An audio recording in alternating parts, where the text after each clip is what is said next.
समझदार राजा की सच्ची जीत। बहुत समय पहले एक विशाल और समृद्ध राज्य में वीरेंद्र नाम का एक राजा रहता था। उसका राज्य धन धान्य से भरा हुआ था, सेना मजबूत थी और महल बहुत भव्य था। लेकिन एक कमी थी, राजा को अपने ऊपर बहुत घमंड था।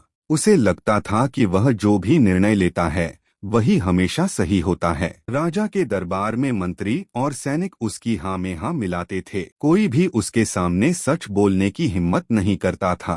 धीरे धीरे प्रजा उसके फैसलों से परेशान होने लगी, लेकिन डर के कारण कोई कुछ कह नहीं पाता था। एक दिन राजा ने सोचा, मैं इतना अच्छा राजा हूँ, फिर भी लोग मुझसे खुश क्यों नहीं दिखते। सच्चाई जानने के लिए उसने साधारण कपड़े पहने और अकेले ही गांव की ओर निकल पड़ा। गांव में उसने देखा कि लोग मेहनत तो बहुत कर रहे हैं, लेकिन उनके चेहरों पर खुशी नहीं है। कुछ लोग आपस में बात कर रहे थे, राजा के फैसले हमारे लिए मुश्किल बढ़ा रहे हैं, लेकिन हम कुछ कह नहीं सकते। यह सुनकर राजा चौंक गया।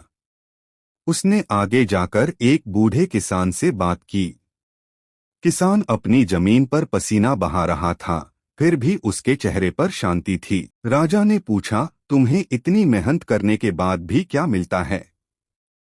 किसान ने मुस्कुराकर कहा, मुझे संतोष मिलता है क्योंकि मैं अपना कर्तव्य निभा रहा हूँ। लेकिन अगर राजा हमारी बातें भी सुन ले तो हमारा जीवन और बेहतर हो सकता है। किसान की बात राजा के दिल को छू गई। उसे पहली बार एहसास हुआ कि वह अपनी प्रजा की आवाज सुने बिना ही फैसले लेता रहा। महल लौटकर राजा पूरी रात सोचता रहा। उसे समझ आया कि असली शक्ति आदेश देने में नहीं, बल्कि लोगों की भावनाओं को समझने में होती है। अगले दिन उसने दरबार बुलाया और घोषणा की, आज से हर व्यक्ति अपनी समस्या सीधे मुझे बता सकता है। शुरुआत में लोग डरते रहे, लेकिन धीरे धीरे उन्होंने अपनी बातें रखनी शुरू की। राजा ध्यान से सब सुनता और न्यायपूर्ण फैसले लेने लगा। कुछ ही महीनों में राज्य बदल गया। लोग खुश रहने लगे, खेती बढ़ी, व्यापार फलने लगा और राजा के प्रति सम्मान भी बढ़ गया। अब राजा वीरेंद्र घमंडी नहीं, बल्कि एक दयालु और समझदार शासक बन चुका था। उसने समझ लिया था कि सच्ची जीत तलवार से नहीं, बल्कि लोगों के दिल जीतने से मिलती है।